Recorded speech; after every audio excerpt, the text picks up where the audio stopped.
کله هم چې مشکلات انسان راګیر کی والله لاره ګودره خطا شي سوچ فکر یې رنګ نه راوړي منډه ترړی رنګ نه راوړي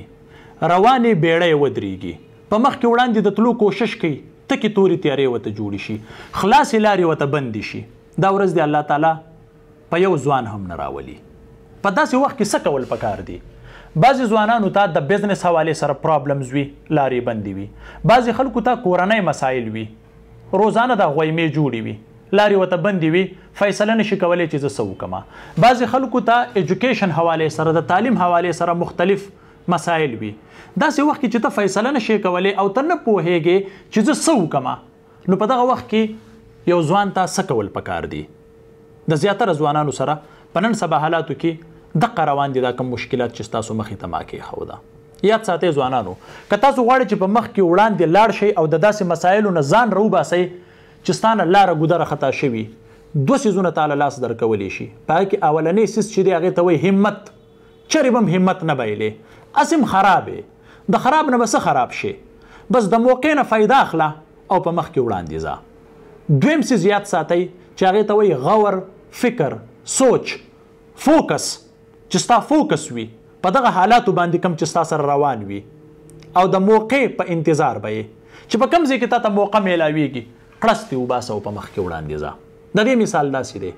لکه د نیمې شپې چې زل طوفان باران وي او خوړونه بهیږي او تا یکې یوازې په یو ځای کې راونیسي په بیابان کې ظاهره خبره ده چې کله باران زل طوفان وي نو سپوږمۍ نه وي د شپې همدغه رنګې نور نه وي نو تا ته څه کول پکار دي ته یو انتظار کوه چې په اسمان کې به د برېښنا په شکل کې یو کړس کیږي د لرې لرې ځای پورې تا ته رڼاګانې ښیي خو ته به په دې باندې ځان خاموشه کې نه مخې سره به ته ځې هغه ځای کې به ودرېږې نه هره موقع نه به ته فایده اخلي الله به ته په ژوند کې په مخ کې وړاندې ځې زموږ ځوانانو کې پرابلم دا دی چې دی کله په مشکلاتو کې راګیر شي دی جړاګانې شروع کړي دی فریاد شروع کړي دی ګیلې د خلکو نه شروع کړي بېشکه کله چې یو انسان خراب شي د خپلو خپلوانو هم هغه نه یې خوښه بدې ردې پسې وایي دی بېروزګاره دی څوک په یقین نه کوي او د هغې سره دیم خلکو ته همدغه باسونه کوي چې خراب شومه توراب شومه زما به کېږي څه په ژوند کې به مخکې وړاندې نه ځمه اخر به زما کېږي څه دی په خپله باندې همت بیلی دی هار مني او دغه هار د انسان ناکامي ده داسې ستا له لاس نه درکوي بلکې جرت وکړه غور وکړه فوکس وکړه ولې زه ناکامۍ طرف ته روان یم په دې خاموشۍ کې انسان ته هر وخت اوازونه کیږي خو دی په دغه چغو کې دی په دغه سرو کې دی په دغه فریادونو کې دی په دې غور او فکر وکړه هر وخت انسان ته موقع میلاویږي پټې پټې اشارې کیږي په پټو پټو اشارو باندې ځان پوهه کا په دې غور وکړه په دې فکر وکړه چې موقع درته میلاویږي فایده ترې اخله موقع به نه ضایع کې الله به ته په ژوند کې په مخ کې وړاندې ځې او که ته په یو ځای کې کېنې فریاد کې په بل ځای کې کېنې فریاد کې او همدغه رنګې غواړې چې ماته د یو غټ بزنس میلاو شي په کروڑونو روپۍ د ماته میلاو شي یا د یو لوی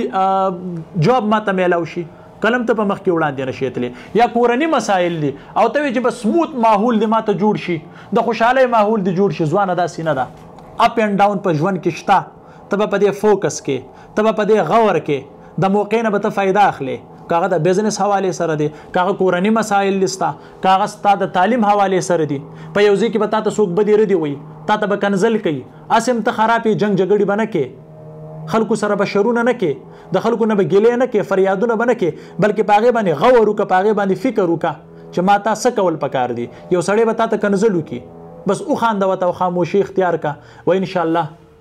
دا ورځې به م الله تعالی تیرې کړي او ډېرې زر به الله تعالی تیری چې کله ته انتظار کې او د ذهن نه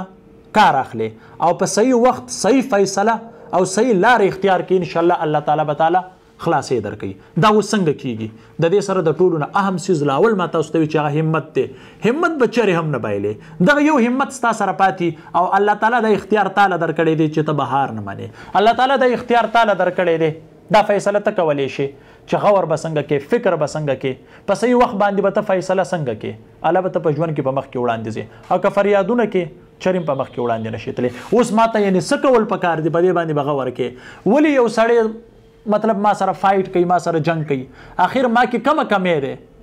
ولې یو سړی زما عزت نه کوي په دې باندې غور وکړه عزت د چانه په زور مه غواړه پیسه د چانه په زور مه غواړه جړاګانې ګیلې مه کوه بلکې ځان د دې څیزونو قابل جوړ کا او قابل ته هله جوړېږي چې کله ته فوکس کې ته سوچ کې موقع میلاویږي او د هغې نه فایده اخلې. عاصم خراب د خراب نه به څه خراب شي، کم طرف ته به لاړ شي؟ چانس د سره ډېر دی د ښه کېدو او خراب خو یې. بس کوشش کوه چې څه ناڅه ته رسک اخلې، لږه ډېره خطره اخلې، که هغه د بزنس حوالې سره وي، که هغه د تعلیم حوالې سره وي، هم کامیابي به ستا وي. یو جهان مننه.